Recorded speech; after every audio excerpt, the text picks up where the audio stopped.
retrouver, directeur général opinion de l'IFOP. On va parler de la campagne des européennes à 2 mois du scrutin qui se déroule le 9 juin. Point sur les candidats, point sur l'état de l'opinion évidemment avec vous Frédéric. Et ces dernières heures, la réforme de la politique migratoire européenne qui s'est invitée dans la campagne. Alex, comme tous les lundis jusqu'aux européennes, votre journal de campagne, on parle d'Édouard Philippe ? Oui, on verra que l'ancien Premier ministre s'engage dans cette campagne des européennes aux côtés de Valérie Ayé, mais il continue à regarder un horizon plus lointain. Très bon jeu de mots. On regarde d'abord l'actualité dans nos régions.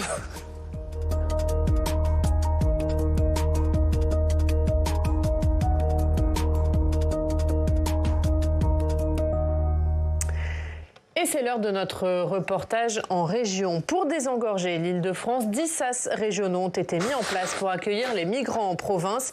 Samia Dechier a suivi l'une des opérations de mise à l'abri des migrants quitte Paris, direction Besançon, où leur arrivée ne fait pas l'unanimité. La pluie est tombée toute la nuit.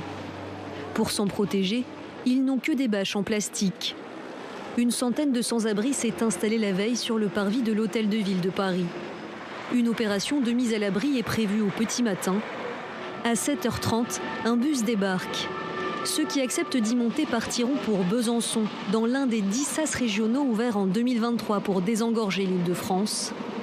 Les associations qui les accompagnent accusent l'État de vouloir faire place nette avant les Jeux Olympiques de Paris. Il ne faut pas être dupe. Ça fait 1 an qu'à l'approche des Jeux, il n'y a plus aucune solution qui sont proposées dans la région Île-de-France. On envoie les gens systématiquement ailleurs. Et en plus, on vise des zones, l'Hôtel de Ville de Paris, les quais de la Seine, qui sont des zones rouges des Jeux Olympiques. Et ce système des SAS, en plus, devrait s'arrêter fin 2024, après les Jeux.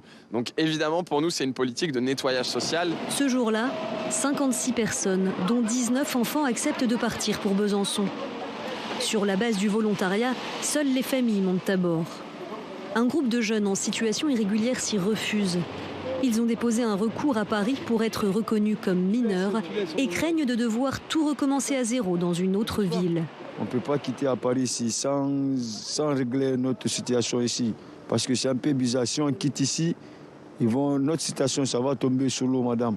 Théoriquement, les personnes envoyées dans le SAS régional d'accueil de Besançon y seront hébergées 3 semaines, le temps d'évaluer leur situation et de trouver une solution d'hébergement. Organisée par la préfecture, l'opération est encadrée par la mairie de Paris, qui regrette de n'avoir aucune visibilité sur la suite du processus. C'est très opaque, la manière dont c'est fait. On n'a pas de chiffres, on ne sait pas quels sont les parcours des gens. Ce qu'on comprend, en tout cas ce que moi, mes homologues des grandes villes de France qui sont concernés par les SAS en région aujourd'hui, c'est qu'il y a une prise en charge qui est faite pendant 3 semaines et qu'au bout de 3 semaines, on leur demande d'appeler le SAMU social local qui est déjà saturé. Et donc du coup, ça, c'est pas une bonne manière de fonctionner. C'est pas ça, une répartition nationale, encore une fois. Là, pour le coup, c'est plutôt un déplacement. À Besançon, la mairie, qui n'a pas souhaité répondre à nos questions, n'est pas contre l'implantation d'un SAS régional d'accueil pour sans-abri sur la commune. L'opposition municipale, en revanche, n'est pas du même avis. Sur la ville de Besançon, on n'a pas été prévenu ni en conseil municipal ni par ailleurs que ce SAS d'accueil des sans-abri allait être mis en place. Moi, je le dis très clairement. La province, Besançon, n'est pas le déversoir, en tout cas, de la misère parisienne qu'on voudrait cacher et qu'on ne voudrait plus voir.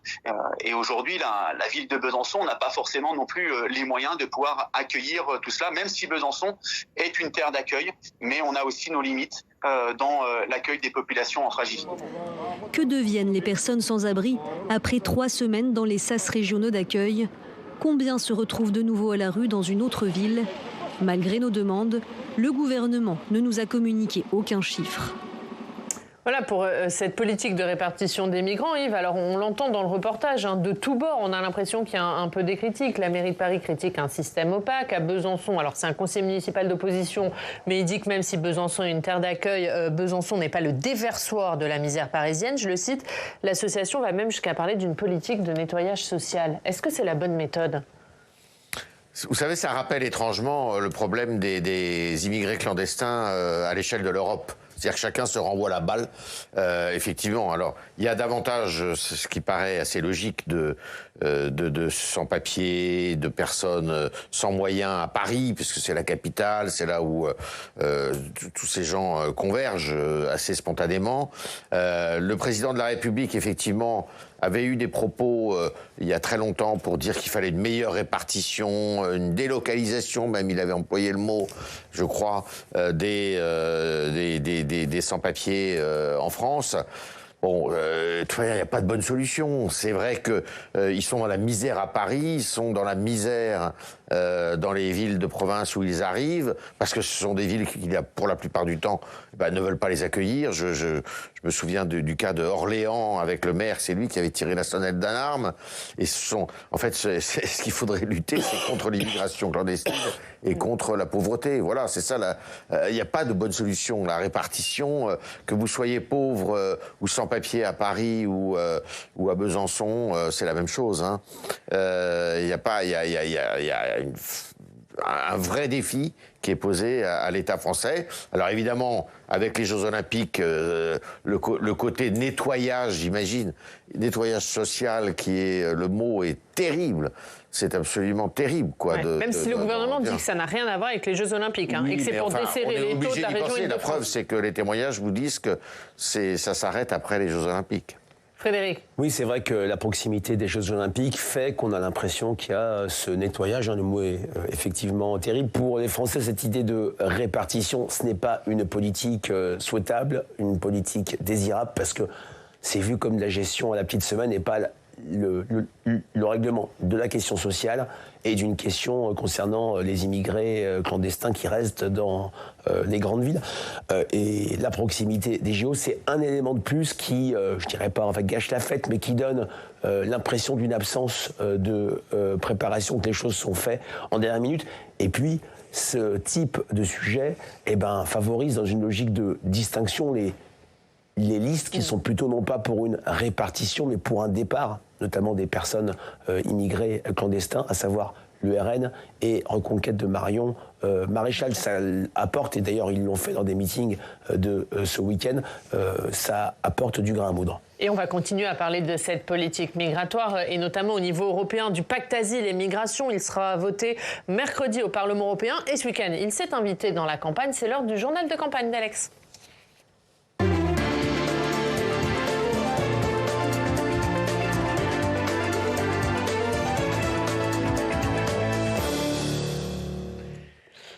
Et Alex, on commence votre journal de campagne justement par la tête de liste de la France Insoumise. Manon Aubry, elle a taclé son homologue de gauche, Raphaël Glucksmann, sur cette question de l'immigration. Et oui, effectivement, Manon Aubry qui a été interrogée sur ce pacte asile et migration, c'est-à-dire un ensemble de textes européens qui prévoient notamment un filtrage des migrants aux frontières de l'Union européenne et une solidarité entre les États membres pour se répartir, là encore, les demandeurs d'asile. Alors Manon Aubry, elle dénonce, elle combat ce pacte asile et immigration, et elle en a profité pour adresser un tacle à ses adversaires. Le groupe de M. Bellamy et le groupe de M. Glucksmann ont ensemble coécrit ce nouveau pacte asile-immigration qui reprend, oui, des idées d'extrême droite, comme un refoulement plus systématique, l'enfermement des enfants. Mais en l'occurrence, ça a été coécrit par son groupe et il ne peut pas le refuser. J'ai pas dit qu'il n'était d'extrême droite. Mais il est complice de l'extrême droite. Je dis que ce pacte asile-immigration reprend les idées de l'extrême droite et qu'il est coécrit, c'est un fait, par les socialistes européens et par la droite européenne. Et que moi, je le combats avec extrêmement de fermeté parce que je veux remettre un peu d'humanité. Alors, voilà. Pour préciser les choses, même si le groupe des sociodémocrates au Parlement européen, auquel appartient Raphaël Glucksmann, fait partie de la majorité du Parlement et a défendu ce pacte asile-immigration, eh bien Raphaël Glucksmann a indiqué qu'il voterait contre la majorité, une grande partie des textes du pacte asile-immigration. Et c'est bien de le préciser, Alex. Est-ce que ce pacte asile et migration, il s'invite dans la campagne européenne? Est-ce qu'il devient un sujet?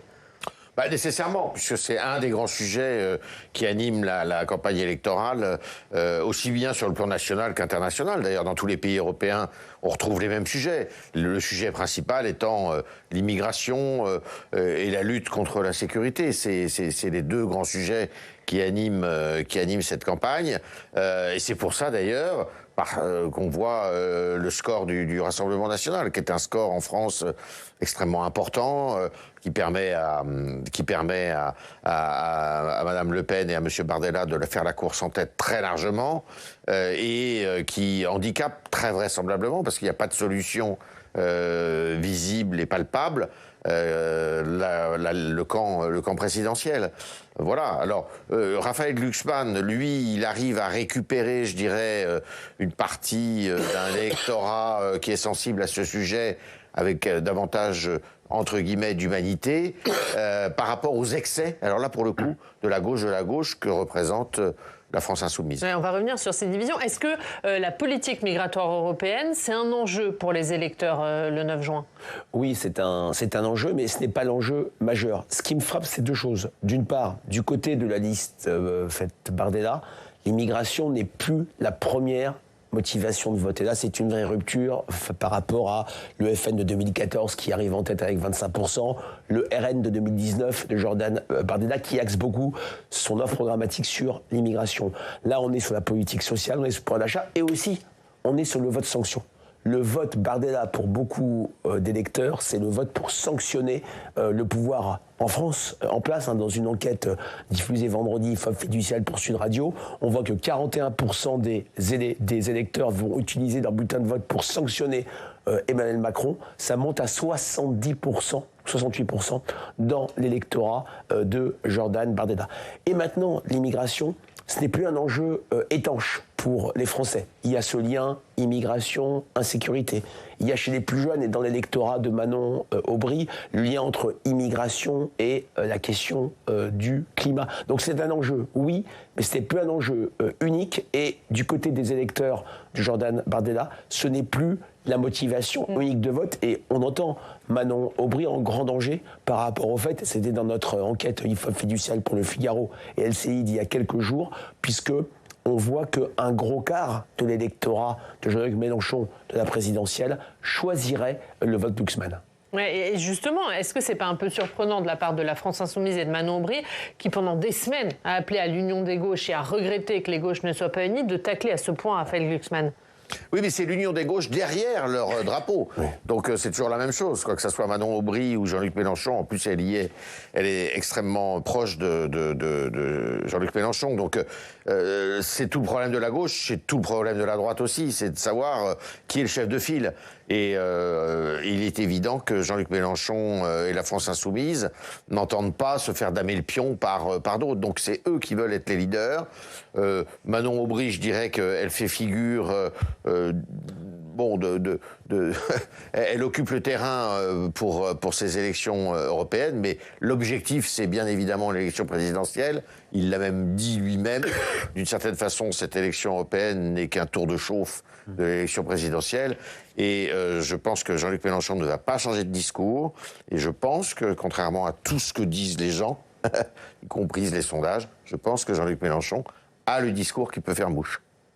Raphaël Glucksmann, lui, Alex, il s'en est pris au Rassemblement national.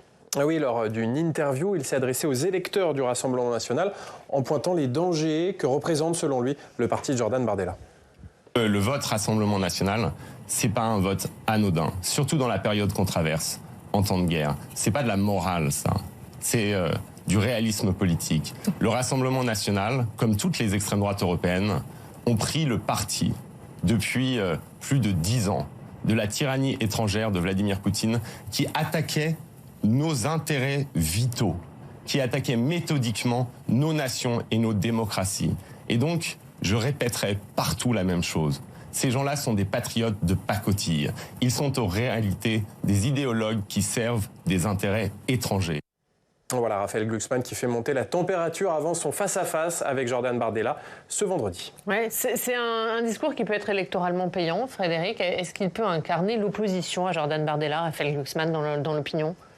Pour l'instant, c'est vrai qu'on est toujours sur ce match majorité Valérie Hayet versus Jordan Bardella. C'est vrai que la Macronie, la liste de la majorité est en vrai danger, même si, du fait de l'actualité tragique du côté de l'Ukraine, on a vu un petit effet drapeau dans notre dernière enquête IFOP du côté des personnes âgées qui, plus que la dernière fois, ont choisi la liste de Valérie Hayet. Mais c'est vrai que la liste Glucksmann a l'avantage de bénéficier de 3 sources électorales. D'abord, j'en parlais, le vote Mélenchon 2022, c'est quand même 21,5%. En prendre 25%, c'est déjà un nombre de points assez important. Deuxièmement, le vote Jadot 2019 des élections européennes. Et c'est vrai que Marie Toussaint peine à rassembler cet électorat écologiste qui s'est quand même fortement...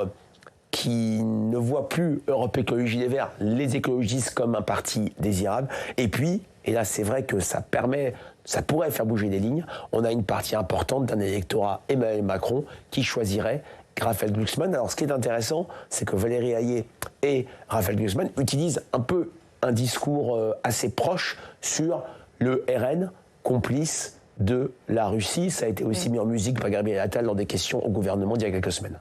Ouais, et quand il attaque le RN, Raphaël Glucksmann, il dit c'est pas de la morale, c'est du réalisme politique.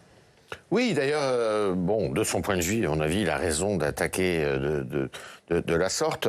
C'est vrai que si on retient quelque chose de cette campagne électorale jusqu'à présent, c'est effectivement la petite éclosion de Raphaël Glucksmann. C'est un peu la surprise, je dirais, de ce scrutin. Bon, Raphaël Glucksmann, je pense qu'il a appris peut-être de ses erreurs de la dernière fois. Il bénéficie, moi je pense qu'il bénéficie beaucoup, effectivement, du rejet du camp présidentiel quand même. Il y a une volonté de sanctionner le camp présidentiel qui est importante. Et puis probablement aussi du fait que ce n'est pas Jean-Luc Mélenchon, mais Manon Aubry qui tire la liste de la France Insoumise. Quoi qu'on dise, Jean-Luc Mélenchon reste une figure importante de la gauche. Et sans lui, c'est beaucoup moins amusant, quoi, d'une certaine façon. C'est beaucoup moins entraînant, je dirais.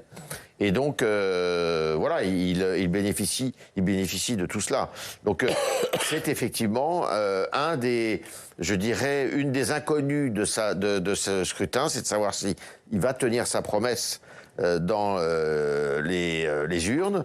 Je me souviens qu'il y a en 2019, c'était François-Xavier Bellamy qui était très haut dans les sondages peu de temps avant le scrutin, et puis ça s'était absolument pas concrétisé dans les urnes. Il peut se passer ça aussi pour Raphaël Glucksmann ? Oui, quand on a différentes sources électorales, certaines peuvent revenir au bercail. Alors, ce que dit Yves est très intéressant sur Jean-Luc Mélenchon. Il a raison de nationaliser le scrutin et en faire un premier tour d'une élection présidentielle, parce que, n'oublions pas, on est sur des élections européennes complètement inédites. Dans le cycle électoral, c'est le seul scrutin du quinquennat d'Emmanuel Macron qui a une dimension nationale. Alors, sauf bien sûr dissolution et élection législative que personne ne peut anticiper autour de notre table, ça sera le seul scrutin national. Mais je pense qu'il y a toujours un piège et les électeurs vous le font payer quand vous vous trompez d'élection. Les Français sont sur une élection européenne, d'autant plus que, quand on regarde l'offre électorale actuelle, il y a énormément de sortants. Et donc, la dimension bilan pourrait être un élément important dans les motivations électorales et sur toute une série de sujets. La participation, un scrutin qui n'a pas d'effet sur le cycle électoral, peut-être qu'il en aura compte tenu de l'absence de scrutins nationaux, des sortants contrairement aux autres années. On est peut-être sur un scrutin européen qui va battre en brèche tous les invariants, tous les stéréotypes traditionnels associés à une élection européenne. On parle de François-Xavier Bellamy, vous nous en disiez quelques mots il y a quelques instants. François-Xavier Bellamy, c'est la tête de liste des Républicains. Il joue la carte du sérieux pour essayer de regagner des voix auprès des Français. Oui, alors est-ce que c'est la survie des Républicains qui se joue dans ces élections européennes, tant le parti de droite a été affaibli ces dernières années? En tout cas, François-Xavier Bellamy reste confiant et estime que les Républicains ont encore de la crédibilité. On a besoin, nous, demain, au Parlement européen, de retrouver une majorité pour lutter contre l'agenda de décroissance qui aura été porté par la gauche et par les macronistes au Parlement européen. Et le général Gomard, ma conviction, c'est que nous, on va prendre les Français au sérieux. On n'est pas dans la politique du slogan, on n'est pas dans la politique de la petite phrase, on prendra les Français au sérieux, on prend la France au sérieux, l'Europe au sérieux, et je suis convaincu qu'à la fin, placés devant la crise que notre pays traverse, les Français retrouveront la confiance nécessaire dans une vie démocratique qui ne leur ment pas, qui ne triche pas avec eux et qui veut concrètement gagner les batailles dont le pays a besoin. Et on rappelle, si la liste des Républicains fait moins de 5% des voix le 9 juin prochain, eh bien les LR n'auront pas de siège au futur Parlement européen. Elle peut payer cette carte du sérieux ? Moi, je pense que oui. C'est vrai, Yves a eu raison de rappeler ces bons sondages en 2019, la révélation du scrutin et puis le problème d'espace entre des électeurs de droite qui sont allés chez Jordan Bardella et d'autres qui sont allés sur la liste de Nathalie Loiseau. Ça avait été très piteux pour François-Xavier Bellamy. Moi, ce qui me frappe, c'est que son image reste très bonne auprès des Français. Il est plus connu. Il a cette dimension de bilan qu'il pourra apporter. Et puis, il y a quand même un facteur très différent par rapport à 2019. c'est que le vote sanction vis-à-vis du gouvernement, l'émetteur Macron est beaucoup plus abîmé qu'en 2019. En 2019, on était sur un président, vous vous en rappelez Yves, qui était dans une vraie dynamique. Il sortait du grand débat, il incarnait l'ordre et la sécurité après le mouvement des Gilets jaunes. Rien de tel pour le moment. Et c'est vrai qu'on imagine plus difficilement des électeurs de droite traditionnels revenir ou aller vers la liste de la majorité présidentielle avec un candidat, effectivement. Et là, il y a peut-être une alliance stratégique commune entre Glucksmann et François-Xavier Bellamy, c'est refabriquer ce clivage gauche-droite pour cette fois-ci prendre en étau, c'était le titre de la tribune dimanche, la liste de la majorité présidentielle. Ça peut marcher de refabriquer ce clivage, Yves ? Oui, bien sûr. Mais il le joue à fond. Il a les arguments pour. Il bénéficie aussi, à mon avis, du désordre qu'il y a dans la liste de Reconquête. Enfin, on peut pas dire que l'unanimité, enfin qu'il y ait une voix unique. Donc c'est compliqué pour Reconquête, pour entre Marion Maréchal et Éric Zemmour. Et donc il déroule son programme, il déroule ses idées. Il a la légitimité d'être un député européen sortant qui a travaillé, alors je ne sais pas si ça se sait dans le public, mais il a cette réputation-là d'être très présent, de très bien connaître ses dossiers. Il peut effectivement, et puis il peut, comme Glucksmann d'ailleurs, récupérer des électeurs de droite déçus de Emmanuel Macron.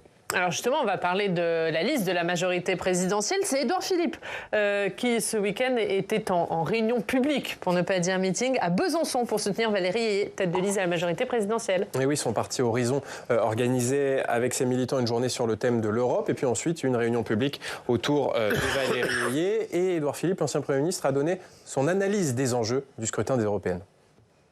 Ces élections, elles vont avoir un double enjeu. Elles vont avoir un enjeu national qui sera intéressant, mais qui sera surinterprété. Et elles vont avoir un enjeu européen qui sera capital, mais qui va être sous-estimé. Pour moi, le seul enjeu national véritable, c'est de voir, à mi-mandat, combien pèse le bloc central dans le paysage politique. À combien se situent globalement les partis qui revendiquent l'économie de marché, la démocratie libérale et l'engagement pro-européen, de la droite conservatrice à la social-démocratie. Et si jamais ce bloc central s'effondrait en juin prochain, Édouard Philippe ne cache pas son envie de le reconstruire en vue de la présidentielle 2027. Il a la bonne analyse, Édouard Philippe, un enjeu national surestimé, un enjeu européen sous-estimé. Et l'enjeu, finalement, c'est de savoir où est le bloc central et combien il pèse. Oui, il a raison. Et d'ailleurs, je suis assez intéressé par son propos parce que il met le bloc central, vous savez, entre la droite conservatrice et de la droite conservatrice à la social-démocratie. C'est ça. Il traduit finalement ce qu'on sait à peu près tous, c'est que il y a trois gros blocs politiques et que l'enjeu pour 2027, c'est de savoir où est ce bloc central. Parce que si ce bloc central s'effondre, vous aurez les deux extrêmes qui se retrouveront au deuxième tour. Et le bloc central, il est très encombré. Il y a ça aussi, ce problème. Et il est concerné au premier chef. C'est-à-dire que s'ils sont 7, 8, 9, 10 à se faire concurrence sur ce couloir-là, il n'y aura que des morts. Oui, alors, son analyse est très intéressante. C'est vrai que le soir du scrutin, tout le monde va en tirer des conclusions nationales. En plus, nous sommes dans une année européenne en 4, et quand on regarde 84, 94, ça n'a aucune valeur scientifique, on est d'accord. Mais quand même 2004 et 2014, le pouvoir en place a été sanctionné, 16% pour la liste Chirac-UMP en 2004 et 14% seulement pour la liste du Parti Socialiste en 2014. Mais là où peut-être j'aurais un point de désaccord, c'est vrai qu'on va voir à combien pèse ce bloc central, même si est-ce que la liste Glucksmann n'est pas aussi dans un bloc qui n'est pas le bloc NUPES, loin de là, et pas encore le bloc central. Donc on est dans un jeu politique plus compliqué peut-être. Mais je pense que les enjeux européens sont beaucoup plus intériorisés et compris par les Français que par le passé. L'époque où l'Europe n'intéressait pas, l'époque où l'euroscepticisme était majeur, en 2019, quand on posait dans les données IFOP fiduciales la question du Frexit, quelques semaines ou années après le Brexit, on avait presque 45% des Français favorables au Frexit. Là, on est à peine sur 20%. Les questions européennes qu'on a vues pendant le Covid, pendant cette guerre en Ukraine, les Français voient l'Europe agir. Bien sûr, l'euroscepticisme reste fort, mais la donne a changé et peut-être que la campagne, avec les sortants dont je parlais, sera beaucoup plus européenne qu'on peut le dire. On dit un mot d'Édouard Philippe pour finir, parce qu'on continue à parler d'Édouard Philippe, parce qu'il est dans vos sondages du week-end, un sondage IFOP pour le journal du dimanche. 2 questions. Qui représenterait le mieux Emmanuel Macron à la présidentielle? Alors là, Gabriel Attal arrive largement devant Édouard Philippe. Oui, alors on voit les 2 stratégies.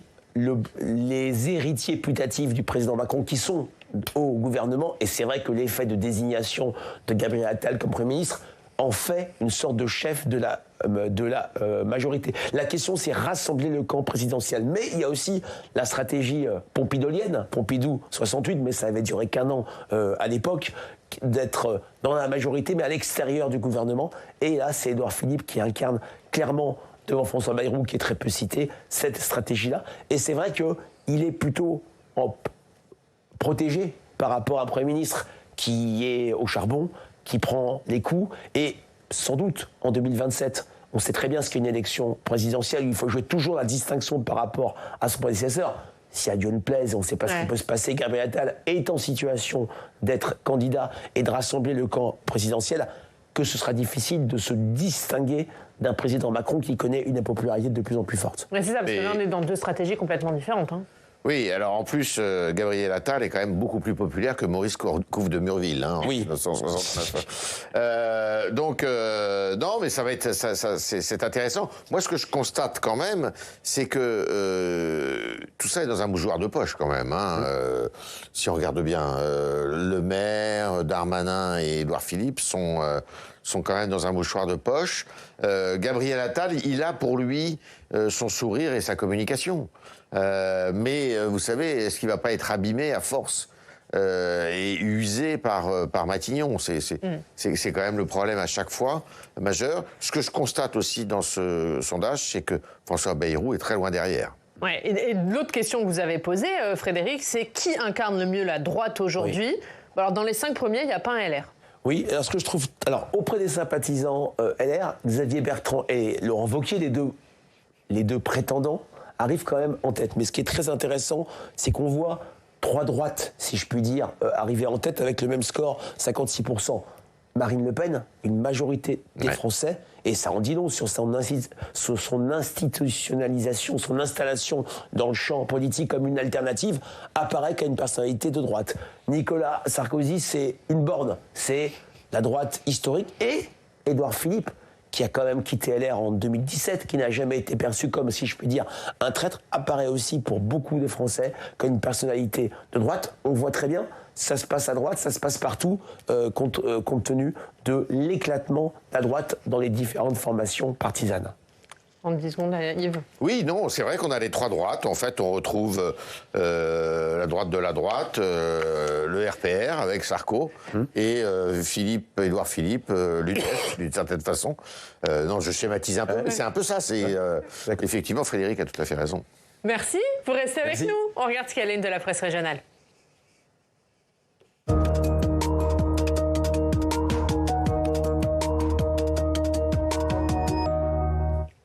On commence par cette question posée à la une du journal La Marseillaise. Quelle vie dans les quartiers après les opérations Place Net XXL? Et oui, cela fait 3 semaines que les forces de l'ordre investissent sans relâche les quartiers de Marseille pour faire tomber des points de deal. Alors que pensent les habitants de ces opérations Place Net XXL? Eh bien, d'abord, il y a un sentiment de soulagement. Il fallait le faire. On est content de voir du bleu dans nos quartiers, réagit un dirigeant d'association. Un soulagement, mais une crainte. Et oui, les habitants s'inquiètent que sans mesure de fond contre le trafic de drogue, eh bien, cette tranquillité dans les quartiers ne dure qu'un temps, jusqu'aux Jeux Olympiques. Alors on parle beaucoup de Marseille quand on parle de trafic de drogue, mais les petites villes sont aussi touchées. Cela implique même des élus. C'est le cas de la ville d'Avallon dans l'Yonne, 6000 habitants et 70 kilos de cannabis qui ont été retrouvés au domicile de la maire d'Avallon.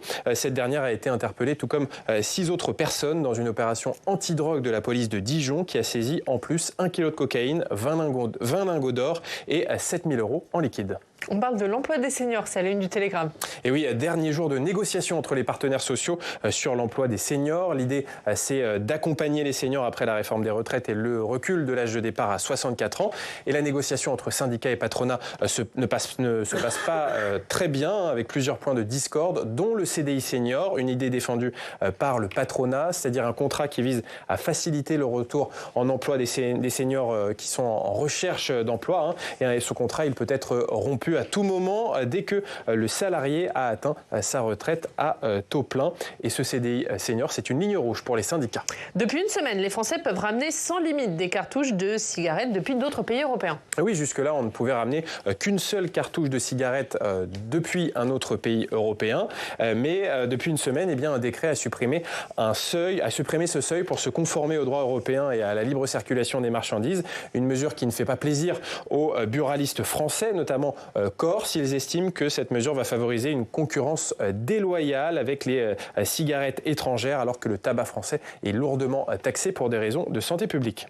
On parle de sport, on commence pas par du foot, on commence par du vélo. Voilà. Oui. Pour changer, on commence par du vélo avec à la une de la Voix du Nord la course mythique Paris-Roubaix, remportée pour la 2e année consécutive par le petit-fils de Raymond Poulidor, Mathieu Van Der Poel. Le coureur néerlandais a attaqué à 60 km de l'arrivée, a surclassé ses adversaires, si bien qu'on le surnomme désormais l'empereur des pavés. Et on finit quand même par du foot, Oriane, puisque le Progrès de Lyon titre sur la victoire de l'Olympique lyonnais hier contre Nantes, 3-1. L'OL qui se rapproche des places européennes. Et puis les dernières nouvelles d'Alsace font leur une sur le Racing Club de Strasbourg qui avance à petits pas vers son maintien en Ligue 1 après son nul 0-0 contre Toulouse. On parle pas de Rennes.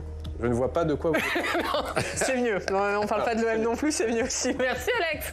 Merci beaucoup d'avoir été avec nous. Merci Frédéric. Merci Yves. La une du Figaro, justement, c'est l'assurance chômage. Alex en parlait. La réforme à haut risque. Merci beaucoup Yves d'avoir été avec nous. Merci à tous de nous avoir suivis. À 18h, vous avez rendez-vous avec Thomas Hugues pour Sens Public. On se retrouve demain. Très bonne journée.